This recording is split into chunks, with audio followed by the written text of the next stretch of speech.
열왕기 상하입니다.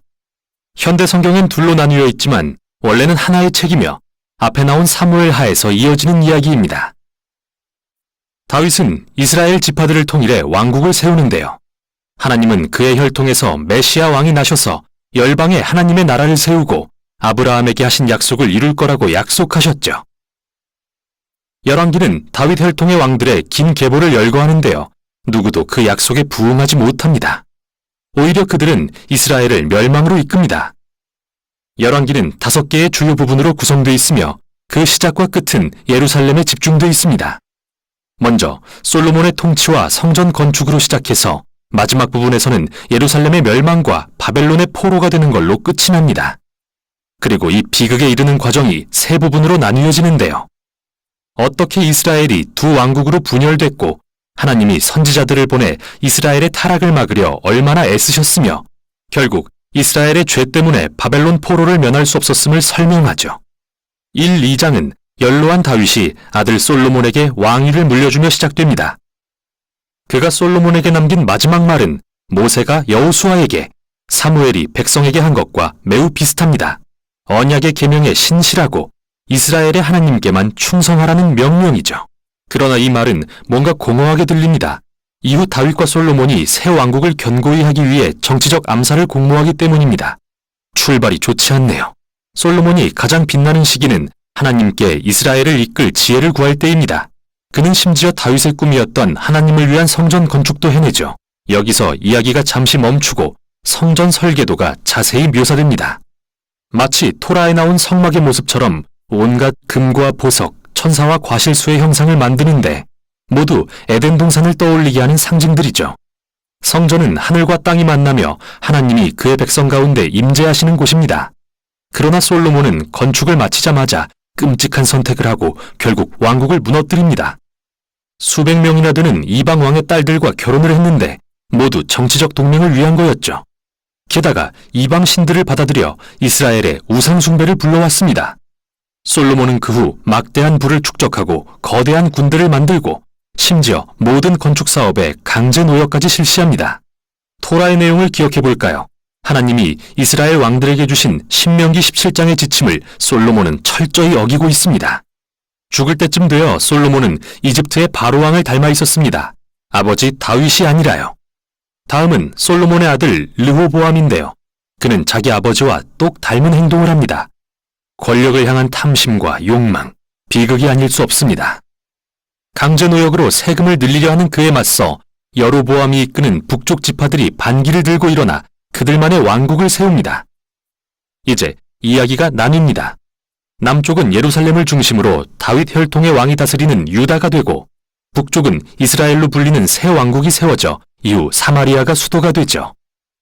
여로보암은 새롭게 두 성전을 짓고 남쪽의 솔로몬 성전과 겨루기 위해 성전마다 금송아지를 놓고 이스라엘의 하나님이라고 합니다. 출애굽기 32장에 금송아지를 떠올리지 않을 수 없죠. 이때부터 이야기는 남북을 왔다 갔다 하며 두 왕국의 운명을 추적합니다.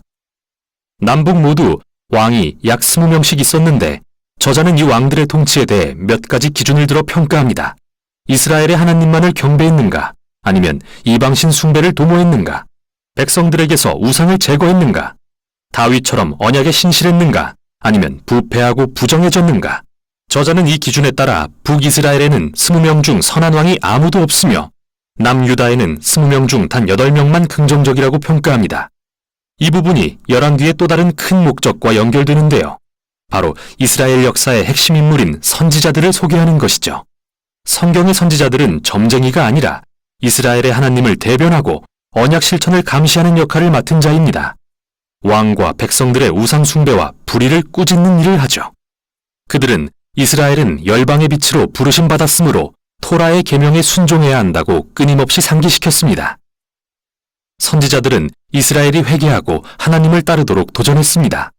가운데 부분에서는 하나님이 선지자들을 일으켜 각 왕들에게 책임을 물으십니다. 가장 유명한 선지자인 북이스라엘의 엘리야와 제자 엘리사, 이들은 책의 중심에 등장하죠. 엘리야는 사막에 살던 광야의 선지자로서 북이스라엘의 아합 왕과 가나안 출신 왕비 이세벨과 심하게 대립합니다. 이 부부는 가나안 신인 바알을 들여와 이스라엘이 숭배하게 합니다. 유명한 이야기죠. 엘리야가 450명의 바알 선지자들과 누구의 신이 진짜인지를 놓고 대결을 벌이는데요. 양쪽 다 제단을 쌓고 각자의 신에게 기도했지만 오직 이스라엘의 하나님만 불로 응답하십니다. 이 일 후 아합이 왕권을 이용해 이스라엘 농부를 죽이고 그 집안의 포도원을 빼앗자 엘리야는 다시 불의에 맞서 일어나 아합 가문의 멸망을 선포합니다. 엘리야가 이제 선지자로서 자신의 리더십을 젊은 제자 엘리사에게 물려주려 하자 그는 엘리야보다 2배의 능력을 요구합니다. 여기서 흥미로운 사실은 저자가 엘리야의 7가지 기적을 기록한 뒤 엘리사가 행한 14가지 기적을 보여준다는 것입니다. 두 선지자는 분명 주목할 만한 인물로서 동일하게 이스라엘 왕들의 우상 숭배와 불의에 맞서는 역할을 감당했습니다. 결국 이스라엘을 우상 숭배에서 돌이키는 데 실패했지만 말이죠. 다음은 북이스라엘에 일어난 피해 혁명인데요. 예후라는 왕이 아합 가문을 멸하는 사건으로 시작됩니다. 예후는 처음에는 하나님의 명령에 따른 거였지만 통제불능에 이른 그의 폭력성은 정치적 암살과 반역의 소용돌이를 일으키고 이스라엘은 회복할 수 없는 지경이 됩니다. 이후로 반란은 멈추지 않죠. 또 모든 왕이 이방신을 숭배하며 끔찍한 불의를 저지르고 결국 열왕기하 17장에 이릅니다. 악하고 거대한 제국 아수르는 북이스라엘을 침략하고 정복합니다. 수도인 사마리아는 함락되고 이스라엘 백성은 쫓겨나 고대 세계 곳곳으로 흩어지고 말죠. 17장이 중요한데요.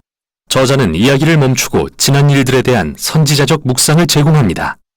그는 북이스라엘의 멸망이 우상 숭배와 언약에 불순종한 백성과 왕들의 불의 때문이라고 비난합니다. 하나님은 그들의 결정이 초래한 결과를 직면하도록 하신 것입니다. 책의 마지막 부분은 홀로 남겨진 남유다에 대한 이야기입니다. 여기에는 매우 영웅적인 왕들이 등장하는데 한 예로 히스기야는 아수르 군대가 예루살렘을 위협할 때 하나님을 신뢰합니다. 또 요시야 왕은 성전에서 잃어버린 율법책을 발견한 후 그것을 읽고 회개합니다. 그리고 종교개혁을 단행해 우상 숭배와 가나안의 영향력을 제거합니다. 그러나 유다는 이미 너무 멀리 와버렸습니다. 이 둘 사이에 므낫세 왕은 역대 최악이었는데 예루살렘 성전에 우상의 제단을 쌓을 뿐 아니라 아들을 제물로 바치기까지 합니다. 그러자 하나님이 선지자들을 보내 종말을 고하십니다. 이스라엘은 돌이킬 수 없게 된 거죠. 마지막 2장에서는 바벨론 제국이 예루살렘을 침략해 성전을 파괴하고 모든 백성과 다윗 왕족을 포로로 끌고 갑니다. 이 결말이 남기는 의문이 있습니다. 하나님은 이스라엘을 버리셨을까요? 다윗의 가문을 버리신 걸까요? 마지막 단락은 포로 생활 40년 후에 일어날 매우 이상한 이야기를 합니다. 여호야긴은 다윗의 후손으로서 예루살렘에 돌아갔다면 왕이 될 사람이었는데요. 바벨론 왕은 그를 감옥에서 풀어주고 남은 생애 동안 왕의 식탁에서 먹도록 초대합니다. 이 이야기는 적으나마 하나님이 다윗의 가문을 버리지 않으셨다는 한 줄기 희망을 선사합니다. 이제 질문은 하나님이 어떻게 아브라함과 다윗에게 하신 약속을 이루실 것이며 어떻게 열방에 복을 주시고 메시아의 나라를 세우실 것인가인데요. 대답을 찾으려면 이제 나올 선지서들을 읽으며 지혜를 발견해야 하죠. 여기까지 열왕기였습니다.